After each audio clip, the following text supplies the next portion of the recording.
Assalamu alaikum. I'm Nicole, Managing Editor of Western New York Muslims. Welcome to Olive Branch.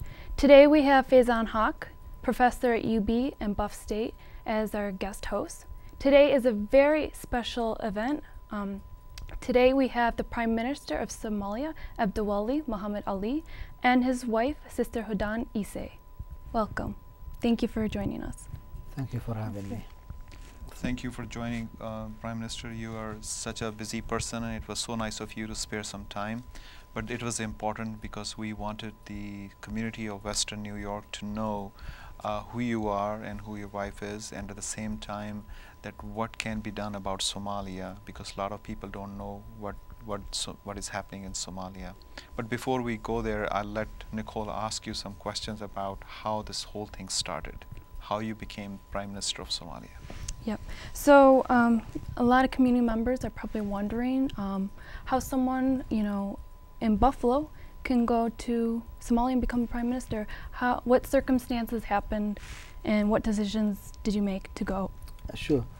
Thank you, Nicole. Thank you, Faisal, for having us. It's a pleasure to be. Buffalo is an area. It's a pleasure to be with friends and come back to my home. This started, I had a sabbatical leave from Niagara University, and a good friend of mine, Abdullah Muhammad, was appointed at the time as the Prime Minister of Somalia. Okay. And he asked me to join his government back in October last year. So since I had a sabbatical leave, and as I always say, to whom much is given, much is expected from. So I decided to go back to Somalia to serve, and then this past June, when Mohammed left, I became the Prime Minister of Somalia. So it doesn't took much decision. It doesn't take much time to decide to go back to Somalia. That's where my family is. That's where our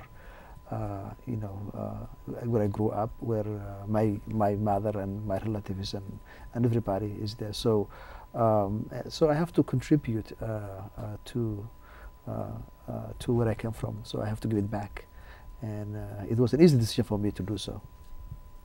Okay. And Sister Hudan, when your husband came to you, what were your thoughts?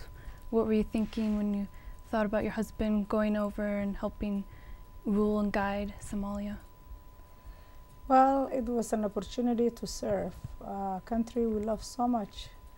There were so many problems, and given the fact that he was one of the most educated, not only educated, but he was concerned. He used to spend most of his summers going back, writing articles about it, trying to, create awareness about the situation, both here and back home.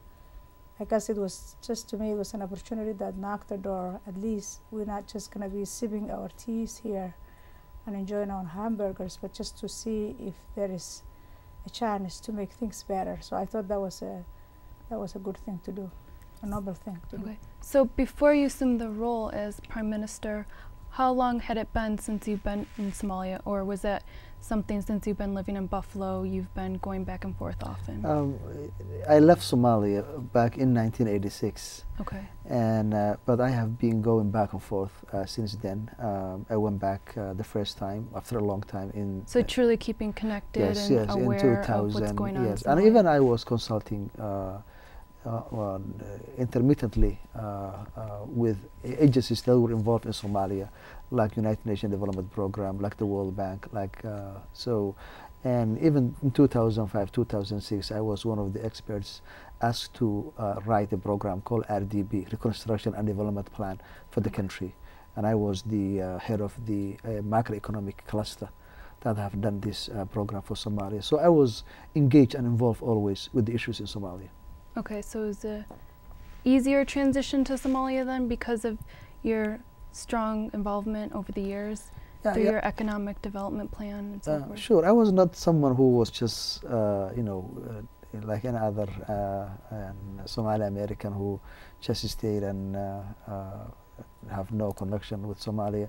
But I had always, I was interested in Somalia. I was interested in Somalia was going through a difficult time for the last 20 years, so it's an incumbent upon everybody. You know, I always thought that it's a generational responsibility. It's my responsibility to do something about it. So it's a duty call. It was not something that you have to decide.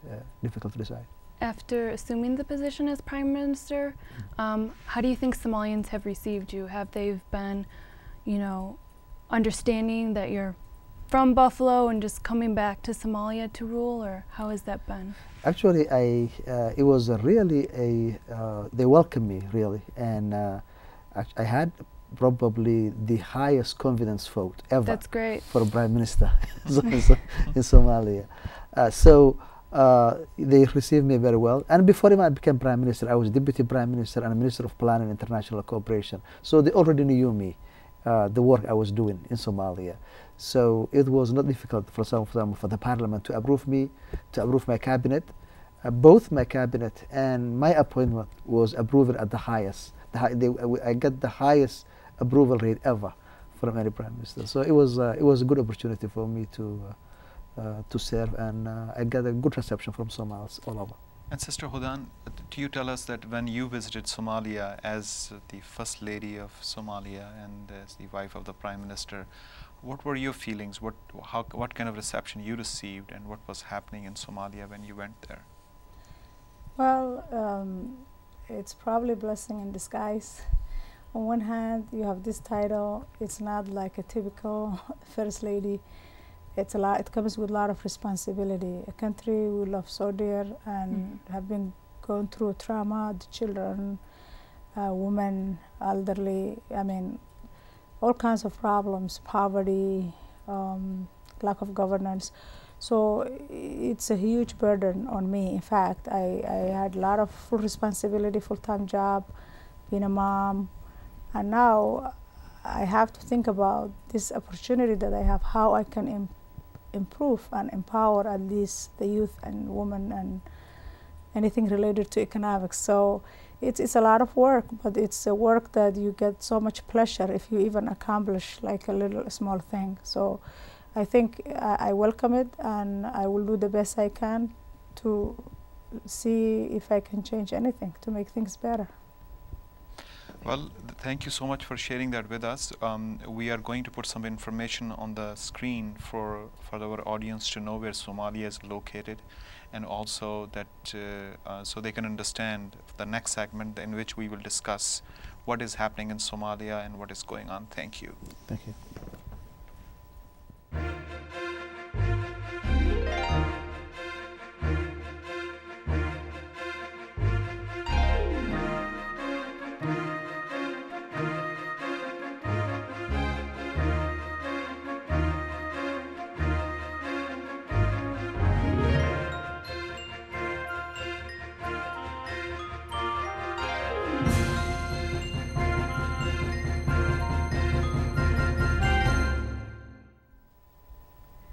So I hope those maps were helpful in case we're not aware of where Somalia is, located up in the eastern horn of Africa.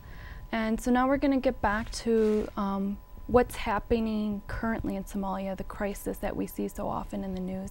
If you want to explain what's going on. Somalia was a country that had difficult for the last 20 years because there was a state collapse in 1991, and since then there was a civil war that has been taking place in the country. Now that civil war is a little bit more stabilized, so we don't have we have still security challenges. Still, we have problems with extremist groups wreaking havoc in southern part of the country. But the most difficult challenge that we are facing today is a famine and a drought, considered as the worst for the last 60 years. Wow. This is a man-made actual drought for two reasons. Number one, there was an environmental destruction that has taken place in the country for the last 20 years. Somalia is a desert country. Somalia is a semi-arid country, but at the same time it's a country that exports charcoal to the outside world. So we destroyed the environment, and that is why I say it is a man-made. And secondly, the drought changed into famine because of the instability in the country. Right. So you're saying that basically the supply lines are disturbed, so the food and the supplies cannot be delivered in remote areas, and this is how drought change into famine. Absolutely. So your government, what concrete steps your government is taking to overcome such obstacles? Actually, we did a lot. The first time that we knew that the famine was coming, because this famine, the drought was coming, because it's predicted. It's predicted. It's a cyclical drought. Okay. It comes every 2 years. Okay. But this one, it changed into a famine. We used to have droughts, but then changing it to a drought from a drought to a famine was the problem, and the reason being because the some of the southern part of the country is controlled by extremist group called Al-Shabaab. Oh, okay. And they're affiliated with Al-Qaeda, and they denied food aid to reach those who need it the most, and the waters affected were under the control of that group, Al-Shabaab. So that's why it changed from a drought to a famine. So you're saying if Al-Shabaab wasn't interfering, that there's enough food to feed the tummies of all those? There was not always enough food. There was not so there enough is food, still but the famine will have been could have been mitigated. So it became much worse than it could have been because of the instability, because of this group denying access food aid to reach people affected mostly by the famine. Sister Hudan, you have been there recently and you saw this firsthand, what was happening. What are your feelings about what you felt over there and what you saw, the devastation of people? And if you can please share that with the audience, and we are going to have on your screen you will see that there's a number to call for help if you want to help, and there's a website or the organization who are helping Somalia. So if you would like to contribute, you're more than welcome to contact them. So I would like to hear from Sister Hudan, and I believe you have some pictures also from when you were there in Somalia. Yeah, truly there is two different pictures when you look at the TV compared to when you really actually visit the refugee camps and see the devastation that you see in the faces of mostly women and children who lost not only, I can't even, actually most of the food, some of them you'll think they need, they can't even take the food. It's just they need more kind of where they can take fluids or something like that. So it's very devastating to see the camps. It's very disturbing for any human beings to even look at them.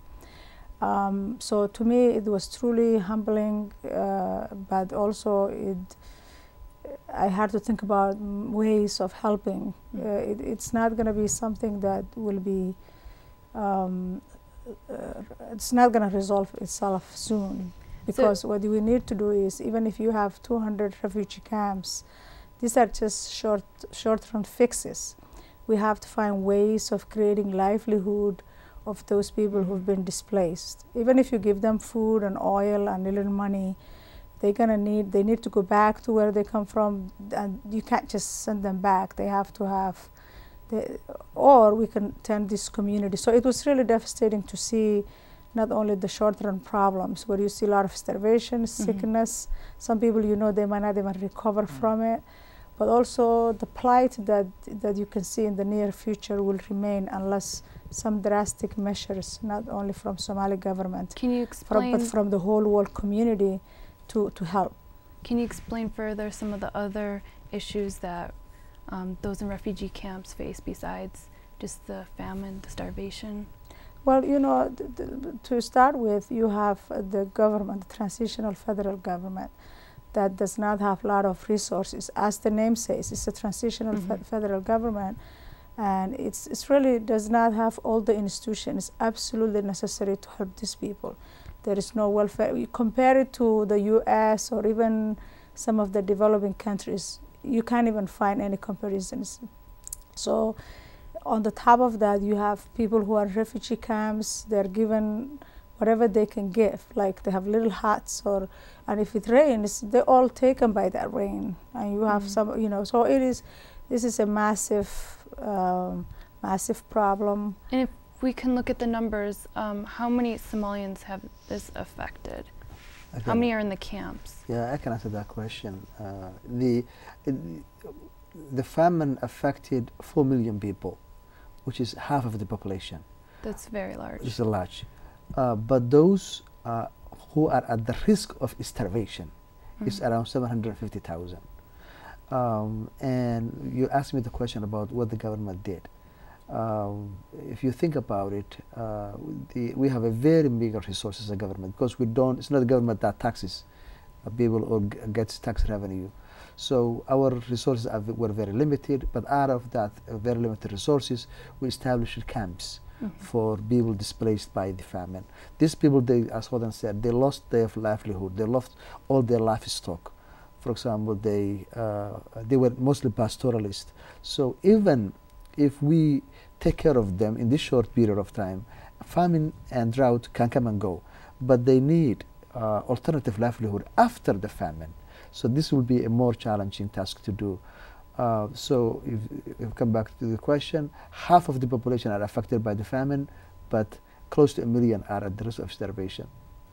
Thank you, Prime Minister. We will have more information on the screen for our audience, so they can see how can they help and where they can go. Thank you so much, and we'll be back with you after audience view this information. Thank you, Mr. President.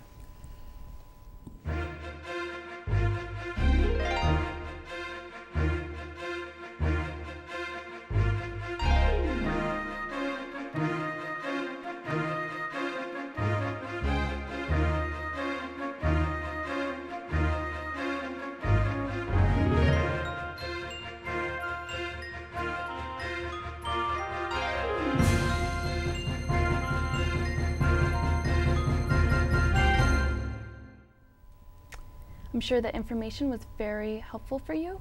We're going to get back to a few more questions that viewers may have to ask. What do you see as the future for Somalia in 5 years?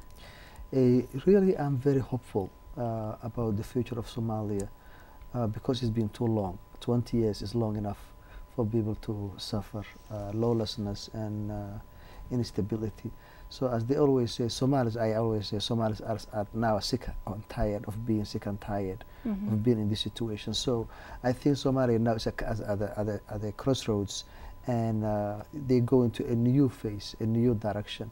And I'm hopeful that 5 years from now, Somalia will be different. Somalia will be more stable, and Somalia will have institutions and an institutional framework that will help the country move forward and take Somalia to the next level. And you hope to definitely see that this crisis is resolved?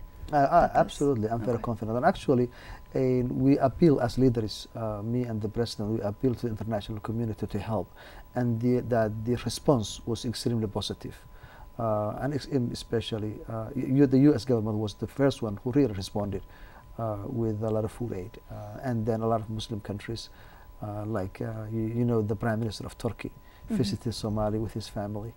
The President of Djibouti came, and a lot of other countries responded positively. So although we don't have still enough food aid and enough support that can really solve the problem quickly, but the response that we were getting from the international community was extremely positive and quick. There has been a lot of effort by the community locally also to help. Sure. But if the people who are getting this information on the screen to help Somalia, I believe Red Crescent and Red Cross both are very heavily engaged in Somalia. Sure. So are there any problems for people who donate money, or they want to donate or help Somalia? Are there any U.S. sanctions in place? Is there any problem in that?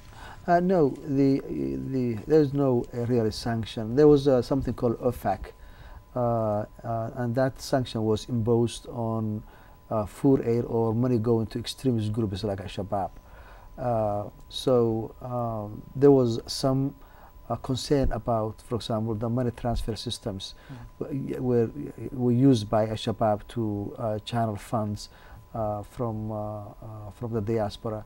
to their operations in Somalia, but there's no there's no sanction that we have to worry about in terms of contributing to Red Crescent Society, contributing to ICRC, International Community of the Red Cross, contributing, for example, to local and international NGOs working in Somalia. There's no issue. So those are the safe channels to transfer absolutely. The safe channels is to contribute to international and national NGOs, and there are a lot of them involved in Somalia, particularly ICRC and Red Crescent societies. Another question that I will have, and I know that in international news, one of the reasons Somalia gets into news is the Somalian pirates. Yes. Who are the Somalian pirates? And of course, there's not such a romanticism attached to them as Pirates of the Caribbean, the famous movie. Yeah. But who are these people, and what is your government doing about them? Absolutely, that's a very good question, Faisan. The piracy is a huge problem in Somalia, and the root cause of the piracy is two. One is lawlessness. One is a country becomes the rule of the law cannot be enforced, then people will be emboldened and engaged to act illegally. And the other cause of the problem is the poverty. So poverty and lawlessness are the core root causes of piracy. So these kids is unemployed youth who have nothing to lose, and they are taking their chances to the high seas. And a lot of them actually lost their lives. A lot of them are still missing. That's the problem. And it affected everybody. It affected the insurance of delivering food aid to Somalia. It affected the traffic, the trade, world trade, because now the 20,000 ships. Somalia has the longest coast in Africa. So the ships now, to avoid piracy, they have to take a longer route, and it costs more even to deliver. So what has been done to combat the causes of piracy, the poverty? What steps has your government sought to? We don't have a lot of resources really to do anything about piracy, but our advice to the international community is to do something about it, because this is not a Somali phenomena, it's not a regional phenomena, it's a global phenomena, and it affects everybody. 20,000 ships are affected by this piracy issue in Somalia. So you have to tackle the root cause of the problem, which is help Somali government, for example, have a good coast guard, train the Somali coast guards, provide the necessary equipment, for example, for Somali coast guard to protect their territorial waters. That's in terms of the law and order issue. But on the other hand, we have to create an alternative livelihood for those affected by the piracy, especially the coastal communities that's affected by the piracy. So if you were to plead to the international community, what would you ask for in order for Somalia to get rid of this extreme poverty? Poverty. Poverty in general, or piracy? Poverty. Poverty, yes, of course. Now Somalis the country is now becoming a little bit more stable. And from civil war, then we are now going to a phase called recovery. And then we have to rebuild the country, reconstruction and development plan. So we ask the international community to help take our country back in terms of security. And then, we need institution building. It's all about institutions. When you have good institutions, you have good governance. When you have good governance, you have a government that can deliver. So we need a lot. If you ask me the challenge, the need is huge. And if you ask me what do you specifically need right now, we have to prioritize, because we need everything. Our priority number one now is security. Then government. And then good governance, institution building, and also helping all the necessary sectors, that basic services, education, health, water and sanitation, infrastructure development, all these are needed. But we have to prioritize. Prime Minister, we have very few moments left. Sure. So what would be your message to the community in Western New York, if you could just directly look at the camera and give them your message, that what would you like the community to do for Somalia, and how can they help? I think my message is simple and clear. We have a challenge. We have a famine in Somalia. So the short-term, request to the Muslim community in Western New York is to contribute, to donate, generously to those affected by this famine. And your dollars, $10, $20, $100 can save lives in Somalia. $1 or $2 goes a long way in terms of saving lives in Somalia. So I ask them to contribute generously, and after that, if individuals can contribute their time and human capital, rebuilding Somalia and taking Somalia from where it's now, that will be also another request that I would make to my friends in Western New York. Prime Minister and Mrs. Prime Minister, thank you so much for finding time to be here. And I hope that your appeal to the audience will be well received, and I think the Western New York community is very, very generous. And this appeal, of course, is not only for Muslim community, for all communities, yes, because Somalia is that affects everybody. Yes, absolutely. Thank you so much. Thank you so much. Thank you, Nicole and Faisal. Thank you. Thank you for watching our show, Olive Branch. Please stay tuned for upcoming shows, and also go to our website, www.westernnewyorkmuslims.org. Thank you. Thank you. Great. Thank you.